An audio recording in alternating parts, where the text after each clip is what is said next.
Sometimes video games don't put their best feet forward and often step in dog turds, slip and then land flat on their faces when it comes to their launches. But that's not to say that we should write them off completely, because sometimes they do the flip around and become absolute monoliths of the gaming industry. So let's take a look at the false starts that became future gods. As I'm Jules, this is WhatCulture.com, and these are 10 hated video games that are awesome now. Number 10, Rainbow Six Siege. Tom Clancy games, as an overall series, usually have a story to tell. Whether part of some immediate universe or throwing references across franchise, there was always some overall goal or plot. So, when it was announced that Siege would be dropping the campaign entirely, it was not well received. Considering that there was a story to originally continue on from Rainbow Six Vegas games, and that it also got scrapped as well, did not sit well with the audience. That and Ubisoft's insidious practice of season passes and microtransactions stinking up the joint, well, needless to say, Siege wasn't off to a great start. But now, 4 years later on from launch, Siege has hit a staggering 50 million players across all platforms. There are pro esports leagues, a whole wealth of content to get into, as well as new events cropping up all the time. And with an ever-expanding roster of operators to get to grips with, you've got a game that can hold its own against the CODs and Battlefields of this world. A rocky start for sure, but to have such a dedicated fan base this far on is nothing to be sniffed at. Number 9, Star Fox Adventures. Starwing, or Star Fox if you're not European, is a revolutionary game for its time. The official sequel, Lilac Wars on the N64 that came 4 years later, carried that wonderful on-rail shooter gameplay but offered updated visuals, gameplay, and overall charm. So with the GameCube raising the graphical standard of its predecessor, surely the next adventure of the Star Fox team would be a stunning continuation, naturally. Yeah, if by continuation you mean let's ditch what made Starwing great and make it into a Zelda-esque action-adventure title instead. The change came about when Rare took over, amalgamating a previously worked-on title, Dinosaur Planet, into the mix. Familiar shooting segments were sidelined for Fox's on-foot adventure, which fans were not overly keen on. But looking back on it now, though, it's actually a really fun game in places. It's got that beyond good and evil, aforementioned Zelda charm to it, and it's wrapped up in some solid gameplay mechanics. Sure, it was a massive deviation from the series' lineage, given that Rare took over the reins, and to some, it's only Star Fox in name, but cast those aspersions aside, and you've got a neat little GameCube title to tuck into. Number 8, Drive Club.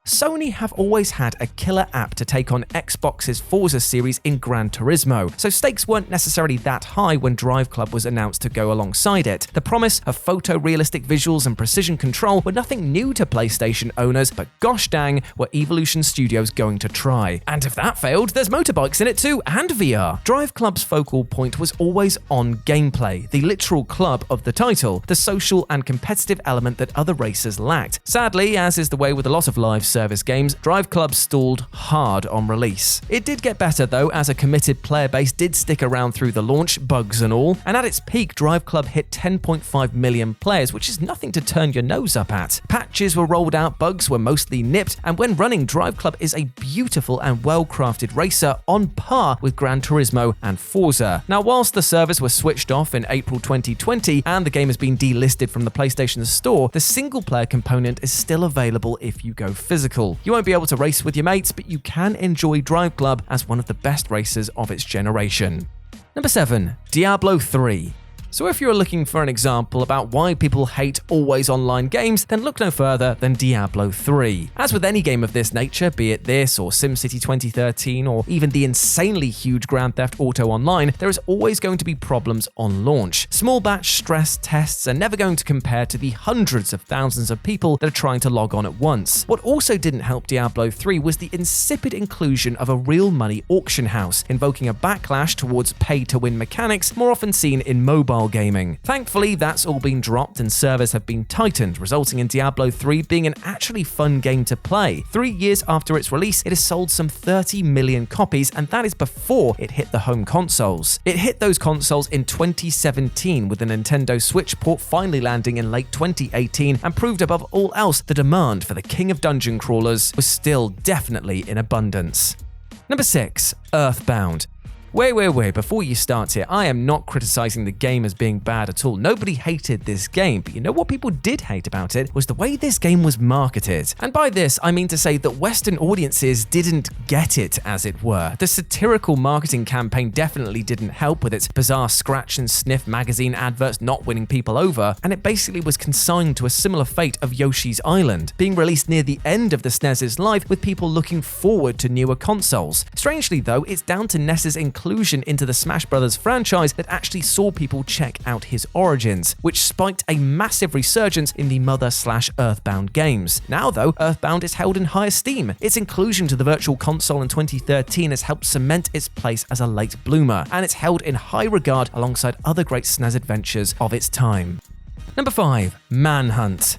A Rockstar game caught in controversy and hated for it? Surely not. Jokes aside, what definitely didn't help Manhunt at the time was the unfortunate implication of a murder case in the UK back in 2004. The game was already caught in controversy, but this inaccurate reporting created a whirlwind of fury and animosity around this murder simulator. But now though, by today's standards, well, it's kind of tame by comparison. I mean, look at Bulletstorm, look at Doom 16, or even the newest Hitman games for inventive and savage ways to off people and demons. Instead, Manhunt is a time capsule game, reminiscent of the glory days of tabloid junk news. Rockstar may only slightly push the envelope, going for more story-focused things nowadays, but back at the start of the century, they were always seeing just how far they could go. Play it today, casting aside all of the roughness of what 2004 Rockstar was like, and it's a very competent stealth action game, with a well-written, if slightly iffy in places, story uncovering the seedy world of torture porn and snuff films before films like Hostel even touched upon them. It's not a beautiful game, but a thoroughly engaging and darkly memorable one. Number 4. Splinter Cell Conviction.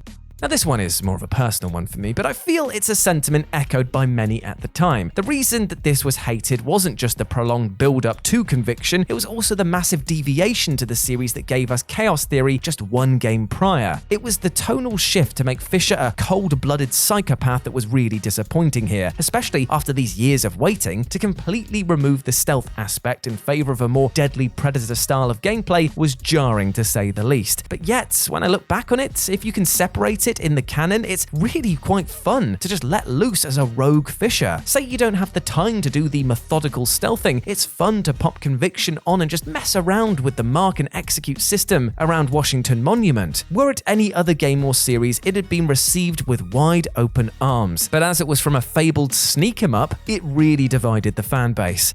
Number 3. No Man's Sky. It's always easy to rag on No Man's Sky for being missold, overhyped, metaphorical snake oil of a video game. The dead horse has been beaten so much that you could play a tune on the bones left over. But instead, let's talk about the positives of this game. Yes, had you bought No Man's Sky at launch, you'd have felt properly mugged off. A lot of what was promised wasn't there, so the vitriol was pretty well deserved. But kudos to Hello Games for knuckling down, sticking to their vision, and supporting it, instead of just dropping the ball and leaving it like EA did with Anthem. When the Synthesis update came out, which added over 300 bug fixes and improvements on top of a whole host of content-filling updates over the last 2.5 years, we finally got to see what this game was about. And what it was about was being bloody awesome. I won't say that this is an underdog tale because its biggest problem was actually the Molyneux levels of hype at launch, but I will say that it's a testament of sticking to your guns and working hard on a long-term goal, which is very important indeed. Number 2. Metal Gear Solid 2: Sons of Liberty. In the grand scheme of things, armed with hindsight and a fresh perspective, it makes sense now why Kojima made the changes that he did, and why MGS2 is just an integral part of the story as much as the previous Metal Gear Solid. But that definitely wasn't the case though when we found out that we had to play as Raiden for a good 80% of the game. No, fans were not happy that their beloved Solid Snake had been sidelined for the majority of the title, especially after that exceptional tanker opening. Now over 2 decades on, Metal Gear Solid 2 is regarded quite highly in the series. Despite the occasional protests about said character swap, it's still regarded as an impressive technical feat for its time, with fans still finding new little quirks as they go, and it gets more love nowadays than it used to. But that being said, the hatred towards Raiden gave us the redesign for Metal Gear Solid 4, as well as a surprisingly decent spin-off in Revengeance. And if this logic doesn't work, at least we can all say, well, it's a damn sight better than Survive. And number 1, Street Fighter V. Whilst it may be that fighting games aren't really known for their epic and sweeping narratives, deep characters, or Tolkien-esque backstories, it's always nice to have a little bit of motivation when you play. That and an expansive roster of extra fighters that you shouldn't have to pay extra for. Sadly, Capcom didn't get that memo on release of Street Fighter V, dropping such a minimal game and the promise of more fighters for extra money down the line that of course it didn't sit well with veterans and newcomers alike. Cynics were bang on the money when they jeeringly said that they would wait for the complete ultra mega arcade version down the line, and you know what? They weren't wrong. But as Capcom are aware, if the demand is there, then they will supply it. And of course, that means that there is a Champion Edition with all of the previous content and characters in there. It's annoying if you already bought some of the packs, true, but if you were on the fence before Capcom's return to the franchise, well, now is the best time to step into that arena. And there we go, my friends. Those were 10 hated video games that are awesome now. I hope that you enjoyed that, and please let me know what you thought about it down in the comment section below. As always, I've been Jules. You can go follow me over on Twitter at RetroJ0, or you can swing by Live and Let's Dice. That's Dice with a C, where I do all of my streaming outside of work, and it'd be great to see you over there. But before I go, I just want to say one thing. Sometimes we can be too hard on ourselves, and I hope that you, my friend, listening to this video, don't hate yourself for mistakes or decisions that you've made in the past, because you deserve love, happiness, and respect. We all do as human beings, and do not let anything or anyone else tell you otherwise. You are a massive ledge, so treat yourself like one, alright? As always, I've been Jules. You have been awesome. Never forget that. I'll speak to you soon. Bye.